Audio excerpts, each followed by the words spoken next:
പ്രിയപ്പെട്ടവരെ, ഉണർവ് 2025 ഭാഗമായി ക്രിസ്മസിനൊരുക്കമായുള്ള മംഗളവാർത്താ സന്ദേശ പരമ്പരയിൽ നമ്മൾ സഖറിയായുടെ പ്രവചന ഗീതത്തെക്കുറിച്ചാണ് ചിന്തിക്കുന്നത്.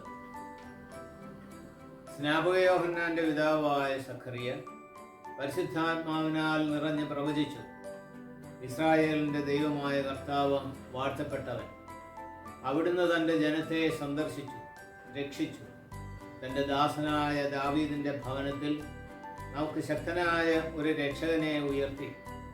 ആദ്യം മുതൽ തൻ്റെ വിശുദ്ധന്മാരായ പ്രവാചകന്മാരുടെ അധരങ്ങളിലൂടെ അവിടുന്ന് അരുളി ചെയ്തതുപോലെ ശത്രുക്കളിൽ നിന്നും നമ്മെ വെറുക്കുന്നവരുടെ കയ്യിൽ നിന്നും നമ്മെ രക്ഷിക്കാനും നമ്മുടെ പിതാക്കന്മാരോട് അവിടുന്ന് വാഗ്ദാനം ചെയ്ത കാരുണ്യം നിവർത്തിക്കാനും നമ്മുടെ പിതാവായ അബ്രാഹത്തോട് ചെയ്ത അവിടുത്തെ വിശുദ്ധമായ ഉടമ്പടി അനുസ്മരിക്കാനും ശത്രുക്കളുടെ കൈകളിൽ നിന്നും വിമോചിതരായി നിർഭയം പരിശുദ്ധിയിലും നീതിയിലും എപ്പോഴും അവിടുത്തെ മുമ്പിൽ ശുശ്രൂഷ ചെയ്യുവാൻ വേണ്ട അനുഗ്രഹം നമുക്ക് നൽകുവാനുമായിട്ടാണ് ഇത്.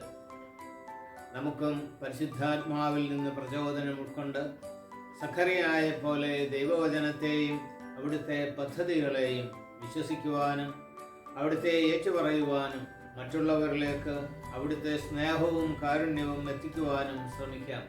അതിനുള്ള അനുഗ്രഹത്തിനായി ഉണ്ണീശോയോട് നമുക്ക് പ്രാർത്ഥിക്കാം. ദൈവം നമ്മെ അനുഗ്രഹിക്കട്ടെ.